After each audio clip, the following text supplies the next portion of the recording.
Hello दोस्तों, स्वागत है इस वीडियो में। आज हम बात करने वाले हैं निर्देशांक ज्यामिति के बारे में, जो क्लास 10 चैप्टर नंबर 7 में हमको पढ़ने को मिलता है। इंग्लिश में इसको कोऑर्डिनेट ज्योमेट्री बोलते हैं और बहुत आसान सा टॉपिक है। निर्देशांक ज्यामिति का मतलब आपको अभी समझ में नहीं आ रहा होगा, बट इस वीडियो के देखने के बाद डेफिनेटली आपको समझ में आने वाला है आखिर ये निर्देशांक ज्यामिति होता क्या है। ठीक है, तो बात करते हैं कि भाई इसी से शुरू करते हैं। निर्देशांक ज्यामिति होता क्या है? निर्देशांक ज्यामिति मतलब, ज्यामिति का मतलब एक तरह से स्ट्रक्चर होता है, आकार समझ लीजिए, जैसे कि किसी चीज़ का आकार वैसे ही आकार होता है, स्ट्रक्चर, ज्योमेट्री। ठीक है, अब निर्देशांक का मतलब क्या हुआ? निर्देशांक का मतलब होता है किसी चीज़ को निर्देश करने वाला चीज़, निर्देश करने वाला। ऐसे में कोई बिंदु हो गया, कोई व्यक्ति हो गया, ऐसे करके वस्तुओं को निर्देश करने वाला चीज़ को निर्देशांक बोलते हैं। ठीक है, तो हम इस चैप्टर में पर्टिकुलरली एक बिंदु के बारे में बात करेंगे, एक दो बिंदु के बारे में, जिसको हम क्या बोलते हैं, उसको कोऑर्डिनेट्स में डिनोट करेंगे। ठीक है, तो हम एक बिंदु लेते हैं ए, मान लीजिए। ठीक है, अगर हमको इसको कोऑर्डिनेट में डिनोट करना हो तो पहले तो हम बात करेंगे कि बिंदु है कहाँ, किस कोऑर्डिनेट में। तो हम क्या करते हैं कि एक्स, एक लाइन लेते हैं, इसको एक्स एक्सिस बोलते हैं और इसको वाई एक्सिस बोलते हैं। ठीक है, ये एक दूसरे के परपेंडिकुलर होते हैं, यानी कि लंबवत बोल सकते हैं। 90 डिग्री का एंगल बना, यहाँ पे 90 डिग्री का एंगल बनता है। ठीक है, तो इधर हम x लिखते हैं, इधर x डैश, इधर y और नीचे y डैश। अब डैश लिखने के पीछे रीज़न है, बताता हूँ मैं। पहले इधर आप समझ लीजिए कि ये जो पहला पार्ट होता है इसको प्रथम चतुर्थांश बोलते हैं, इसको द्वितीय, इसको तृतीय और इसको चतुर्थ बोलते हैं, चतुर्थांश। ठीक है, इसको इंग्लिश में कोऑर्डिनेट्स भी बोलते हैं।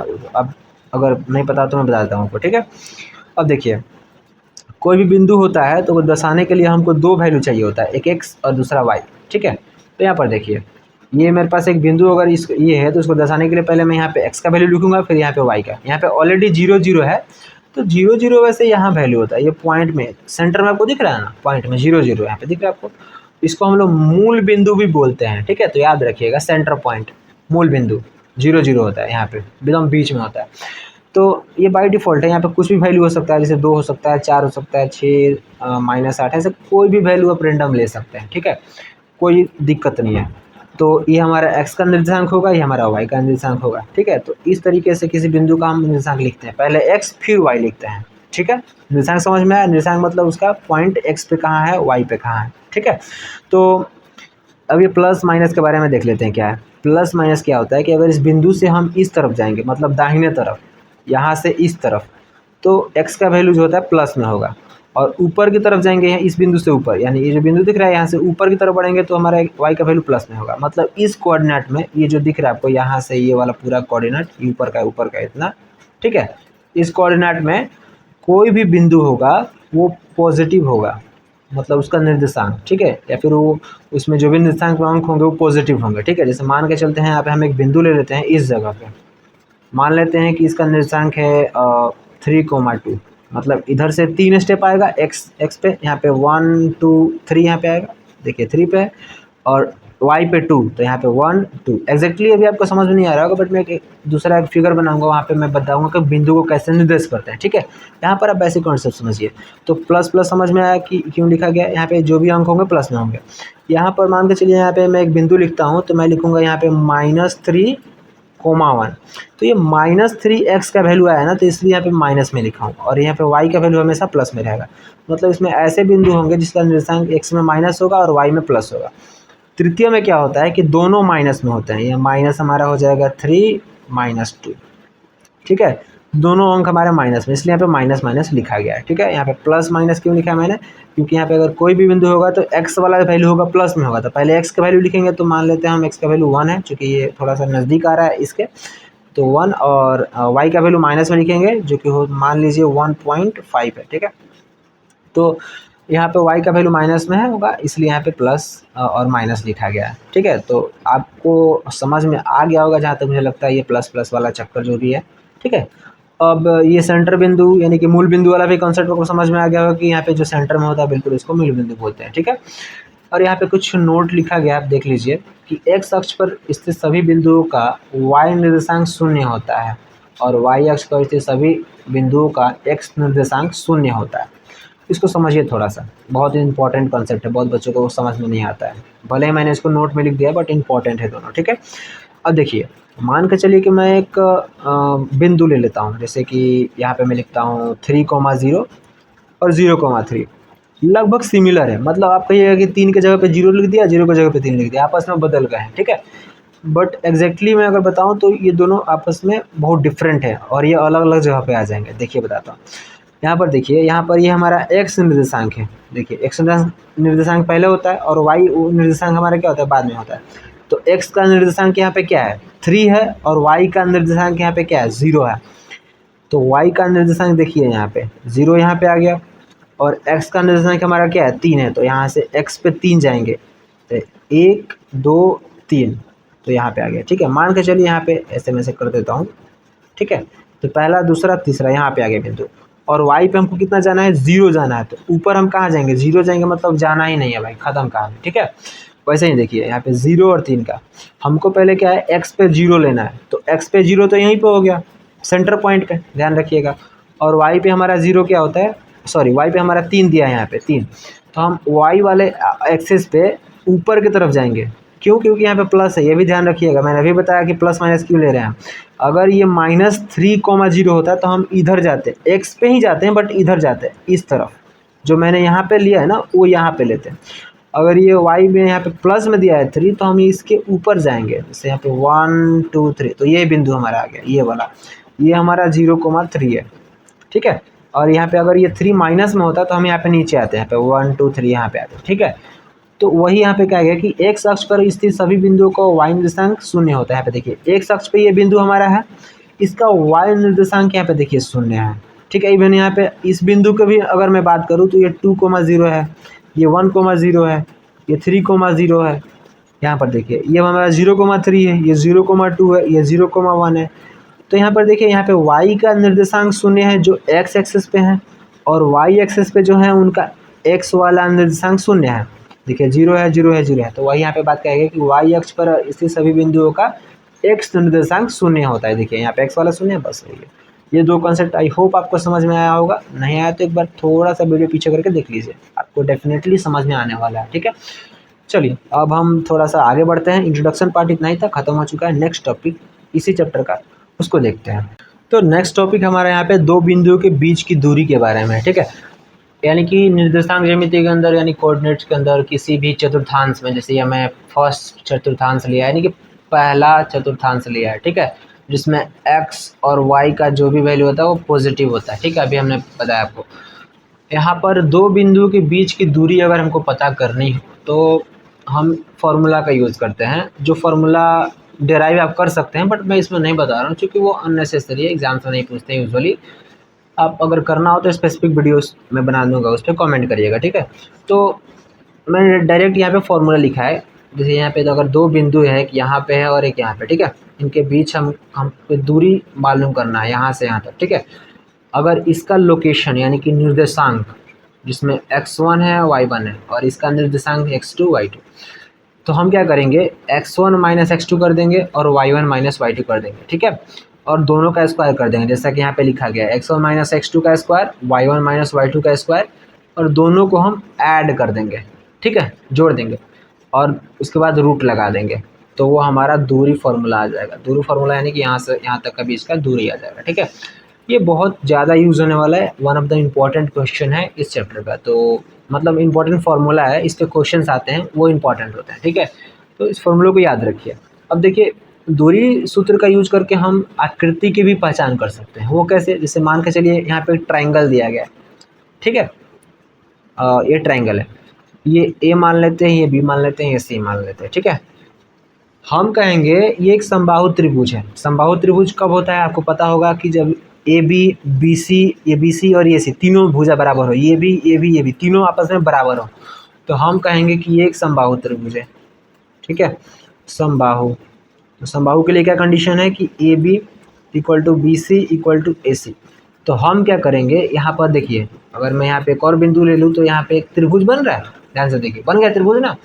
तो मुझे पता करना हो कि ये तीन बिंदु से बना ये त्रिभुज कौन सा त्रिभुज है, तो मैं क्या करूँगा, यहाँ से यहाँ तक का दूरी निकालूंगा, यहाँ से यहाँ तक और यहाँ से यहाँ तक, और देखूंगा कि तीनों बराबर हैं।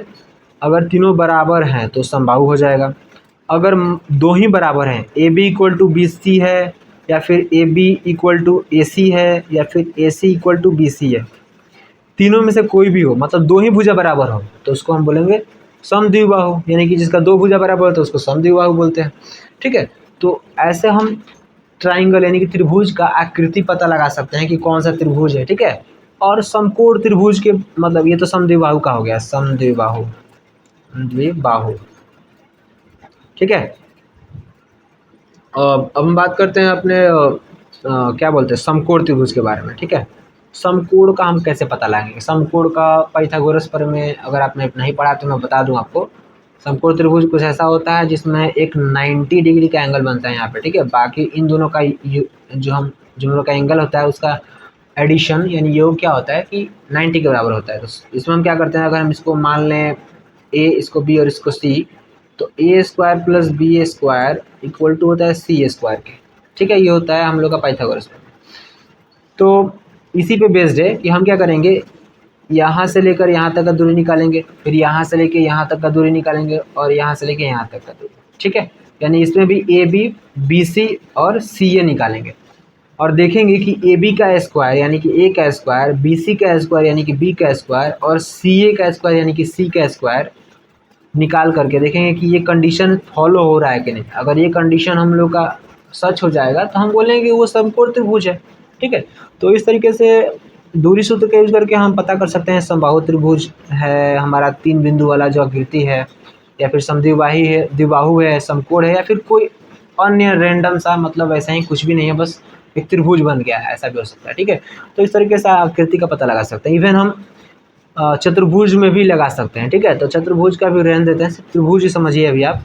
नेक्स्ट वीडियो में चतुर्भुज के बारे में बात करेंगे। अब हम बात करते हैं इसके क्वेश्चन के बारे में कि क्वेश्चन कैसे पूछते हैं, और इवन पहले वाला जो हम लोग अभी कॉन्सेप्ट पढ़े थे इंट्रोडक्शन का, उससे भी बहुत सारा क्वेश्चन आता है, उस पर भी देखते हैं कैसे कैसे क्वेश्चन आ सकता है। ठीक है, सो यहाँ पे क्वेश्चन देखिए, पहला क्वेश्चन हमारे पे है, यहाँ पे दिया गया है कि यहाँ पे 1 2 3, यहाँ पे 3 हमारे पास बिंदु दिए गए हैं और पूछा गया है कि किस चतुर्थांश में स्थित है। ठीक है, तो हम बताने वाले हैं किसका यूज़ करके, इसका। जैसे अगर प्लस प्लस है दोनों वैल्यू तो पहले में स्थित होगा, अगर हमारा पहला माइनस है फिर प्लस है तो हमारा दूसरे में स्थित होगा। ठीक है, वैसे ही तीसरा और चौथा का भी क्या होता है, यहाँ पे दोनों माइनस में होते हैं और यहाँ पे एक्स प्लस में होता है, वाई माइनस में होता है। ठीक है, तो ये कंडीशन है। देखिए पहला यहाँ पे बिंदु दिया गया जिसमें x का वैल्यू क्या है, माइनस में फिर प्लस है, तो माइनस और प्लस ये किस में होगा, हमारा -4,3 जो है ये होगा हम लोग का सेकेंड यानी कि दूसरे चतुर्थांश में। ठीक है, तो ये हो गया हमारा दूसरे चतुर्थांश में। -5,-3 देखते हैं।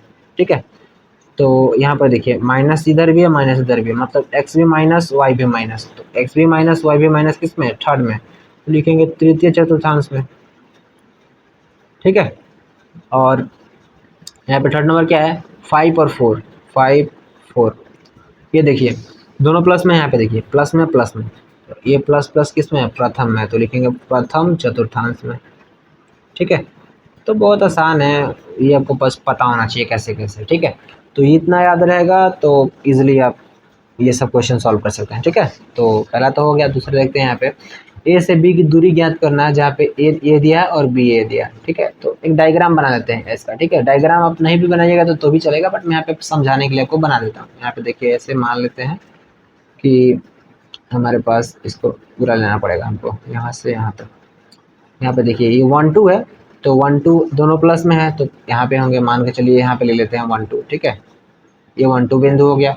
-3 5, तो माइनस हमारा किस में है, एक्स में, यहाँ पे देखिए, और प्लस हमारा वाई है। ठीक है, प्लस में वाई है, तो ये दूसरे चतुर्थांश में जाएगा, तो मान के चलते हैं ये यहाँ पे आ गया, तो यहाँ पे ले लेते हैं इसको। ठीक है, ये -3,5 है, तो यहाँ से यहाँ तक का दूरी हमको ज्ञात करना है। ये मान लेते हैं ए बिंदु है, ये वाला छोटा वाला ए यहाँ पे, और ये बी है, इसके बीच का दूरी ज्ञात करना है आपको। ठीक है, तो हम क्या करेंगे, सिंपली दूरी वाला फॉर्मूला लिखेंगे दूरी सूत्र क्या होता है हमारा, √x1 - x2 का whole square plus y1 - y2 का होल स्क्वायर।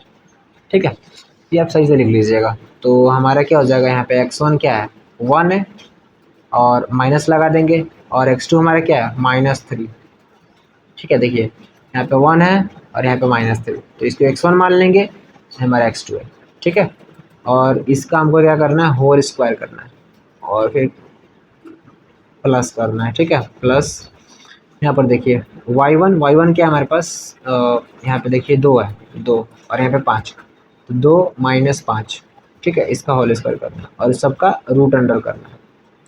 यहाँ पे क्या हो जाएगा 1 माइनस माइनस क्या हो जाएगा हमारे पास प्लस हो जाएगा, 3 का होल स्क्वायर प्लस यहाँ पे 5 में से हम 2 माइनस करेंगे 5 में से, तो हमारे पास क्या हो जाएगा -3 का होल स्क्वायर, ये रूट अंडर में चला जाएगा। यहाँ पे 3 + 1 4 हो जाएगा, 4 का स्क्वायर प्लस -3 का स्क्वायर क्या हो जाता है 9 हो जाता है।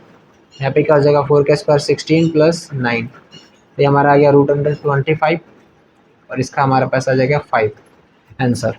तो यहाँ से यहाँ तक का दूरी हमारे पास कितना आ गया 5। अब ये 5 यूनिट इसका दिया होगा, मान के चलिए कि सेंटीमीटर में इसको ले लेते हैं, ठीक है। ऐसे ये यूनिट लिखने का ज़रूरत नहीं होता है इसमें, बट इवन अगर दिया हो क्वेश्चन में तो आप ले लीजिएगा, ठीक है। तो ये हमारा इसका दूरी 5 निकल गया, कुछ यूनिट लिख ही देते हैं वैसे, ठीक है। तो सूत्र का प्रयोग करके बहुत इजीली आप लिख सकते हैं, ठीक है। बट इस पर कुछ कंडीशनल क्वेश्चन भी आते हैं, एक देखेंगे उसमें से, ताकि आपका अंडरस्टैंडिंग थोड़ा हाई लेवल का हो जाए, ठीक है। तो उस क्वेश्चन को देखते हैं। This is the third question और इसमें थोड़ा सा आपको एडवांस क्या मतलब दूरी सूत्र का ही प्रयोग करना है, बट थोड़ा सा आपको अंडरस्टैंडिंग हो बढ़ेगा इसमें, ठीक है। और क्वेश्चन यहाँ पे क्या बोल रहा है कि क्या बिंदु ये और ये एक समद्विबाहु त्रिभुज के शीर्ष है। तो समद्विबाहु में क्या होता है कि हम, जैसे मैं बना लेता हूँ यहाँ पे, देखिए ये एक त्रिभुज हो गया, ठीक है। ये किसी भी कोऑर्डिनेट में हो सकता है, ठीक है, उसको हम उससे मतलब नहीं है। ये मान लेते हैं ए हो गया, ये बी हो गया, ये सी हो गया। ए मान लेते हैं हमारा 5, -2 हो गया, बी हमारा हो गया 6, 4 और हमारा सी हो गया 7, -2, ठीक है। तो सॉल्यूशन में हम लिख लेते हैं यहाँ पे कि ए बी सी हमने मान चुका है ऑलरेडी, यहाँ पे लिख लेते हैं माना, ठीक है। यहाँ पे हम 5, -2 हो जाएगा, यहाँ पे 6, 4 और यहाँ पे हम 7, -2 लिखेंगे। अब हम क्या करेंगे, ए से बी, बी से सी और सी से ए निकालेंगे दूरी, तो लिखेंगे ए बी, बी सी, सी ए। इससे क्या होगा कि हमारा यहाँ से यहाँ तक, यहाँ से यहाँ तक, यहाँ से दूरी मिल जाएगा। और समद्विबाहु त्रिभुज में क्या होता है कि इन तीनों में से कोई भी दो बराबर होना चाहिए। अगर कोई भी दो बराबर हो गया तो हम मान लेंगे कि ये समद्विबाहु त्रिभुज के शीर्ष हैं, ठीक है। तो ए से बी तक का दूरी निकालने के लिए हमको क्या करना पड़ेगा, ए बी ये दोनों लेते हैं, इसमें से हम क्या करेंगे 5 में से 6 माइनस करेंगे, तो 5 - 6 का होल स्क्वायर प्लस -2 - 4 का होल स्क्वायर रूट अंडर, ठीक है। हमने क्या किया है 5 में से 6 घटाया, -2 में से 4 घटा दिया, तो -2 है, माइनस किया इसमें से 4 और इसका स्क्वायर कर दिया, फिर इसका रूट अंडर, ठीक है, ये किया। अब हम करें बी सी से, मतलब बी और सी के बीच का दूरी, तो बी सी को लेंगे इन दोनों पॉइंट को, तो 6 में से 7 माइनस करेंगे, तो 6 - 7 का होल स्क्वायर प्लस 4 -2 का होल स्क्वायर और ये भी गया रूट में। अब सी ए का देखते हैं, ठीक है। तो सी और ए, तो हम क्या करेंगे 7 - 5 कर देंगे, 7 - 5 का होल स्क्वायर प्लस -2 और माइनस इसमें रहेगा बीच में, इसका होल स्क्वायर, ठीक है। देखिए यहाँ पे -2 है तो -2 लिखा मैंने, और हमको माइनस क्या करना है -2 ही करना है, तो बीच में घटाव लगाया यानी माइनस, और फिर यहाँ पे -2 ये वाला लिख दिया, ठीक है। कन्फ्यूज़न यहाँ पे आई थिंक नहीं होगा आपको। तो अब इसको सॉल्व करते हैं, तो सॉल्व यहाँ पे नीचे कर ले, सामने ही कर लेते हैं। यहाँ पर देखिए क्या हो जाएगा, 5 में से 6 जाएगा तो हमारे पास क्या बचेगा -1 बचेगा, और -1 का स्क्वायर करेंगे तो हमारे पास क्या बचेगा 1 बचेगा, प्लस हो जाएगा यहाँ पे -2 और -4 कितना हो जाएगा -6, और -6 का स्क्वायर करेंगे तो कितना हो जाएगा हमारे पास 36 हो जाएगा। तो अगर हम इसको आगे सॉल्व करें तो हमारे पास ये रूट अंडर लगा हुआ है ऑलरेडी, सॉल्व करेंगे, पहले ऐसा ही रहने, जगह नहीं है, नीचे इसको सॉल्व करेंगे, इसको कर लेते हैं। तो 6 में से हम -7 करेंगे तो हमारे पास क्या आ जाएगा 1 -1, और -1 का स्क्वायर करेंगे तो 1 प्लस यहाँ पर 4, और यहाँ पे माइनस माइनस हमारे पास क्या आ जाएगा प्लस, तो 4 और 2 6, 6 का स्क्वायर 36, तो यहाँ पे 36 लिख देंगे, और रूट अंडर में यहाँ पर देखिए 7 - 5 हमारे पास क्या बचेगा, यहाँ पे 2 बचेगा, तो 2 का स्क्वायर कितना हो जाएगा 4 प्लस यहाँ पे -2 और यहाँ पे माइनस माइनस प्लस 2, ठीक है। तो यहाँ पे +2 और -2, यहाँ पे -2 है और यहाँ पे ये माइनस माइनस मिलके क्या हो जाएगा +2 हो जाएगा, तो दोनों क्या हो गया मिलके आपस में 0 हो गया। आलू जैसा जीरो, ठीक है, मतलब वैसा ही जैसे आलू गोल होता है। तो जीरो हो गया, तो जीरो का स्क्वायर ऑब्वियसली बात है कि ज़ीरो आएगा, ठीक है। तो जीरो यहाँ पे लिख देते हैं रूट अंडर, इसको सॉल्व करेंगे तो हमारे पास क्या आ जाएगा, यहाँ पे ए बी लिख देते हैं, फिर से बी सी और सी है। तो देखिए यहाँ पर हमारे पास रूट अंडर क्या आ गया 37, रूट अंडर 37, और यहाँ पे रूट अंडर 4, तो 4 हमारा आ जाएगा 2 निकल के। तो हमें क्या चाहिए था कि समद्विबाहु हमको प्रूव करने के लिए दो बराबर चाहिए था। तो यहाँ पे लिखेंगे चूंकि A B is equal to B C, आपको ये दोनों बराबर दिख रहे हैं ना, देखिए चूंकि A B equal to B C, इसलिए बिंदु यहाँ पे लिख देते हैं पूरा अच्छे से, बिंदु 5, -2, 6, 4 तथा 7, -2 एक समद्विबाहु जिसका दो भुजा बराबर होता है उसको समद्विबाहु कहते हैं। समद्विबाहु त्रिभुज के शीर्ष हैं। अब शीर्ष में अगर आपको थोड़ा दिक्कत है मैं बता देता हूँ शीर्ष किसको बोलते हैं। देखिए ये शीर्ष है, ये शीर्ष है, ये शीर्ष है, 3 शीर्ष है इसमें, मतलब जहाँ पे 2 लाइनें आके मिल रही हैं एक जगह उसको शीर्ष बोलते हैं, ठीक है। तो हम वो ये लिख सकते हैं फाइनली। तो ऐसे ही आप इस क्वेश्चन को सॉल्व कर सकते हैं। अगर आपको इवन समद्विबाहु की जगह पे अगर समबाहु बोले, समकोण बोले, ठीक है, या फिर प्रूफ गलत भी करना हो, मतलब ऐसा कहे कि प्रूव करिए कि ये एक समद्विबाहु त्रिभुज के शीर्ष नहीं है, तो भी आप कर सकते हैं। लास्ट में दिखा दीजिएगा कि ए बी या फिर बी सी कोई भी आपस में बराबर नहीं है, वैसे भी कर सकते हैं। तो मैथमेटिक में क्या है ना कि आप क्वेश्चन जितना प्रैक्टिस करिएगा, जितना बनाइएगा उतना आपको आएगा, ठीक है।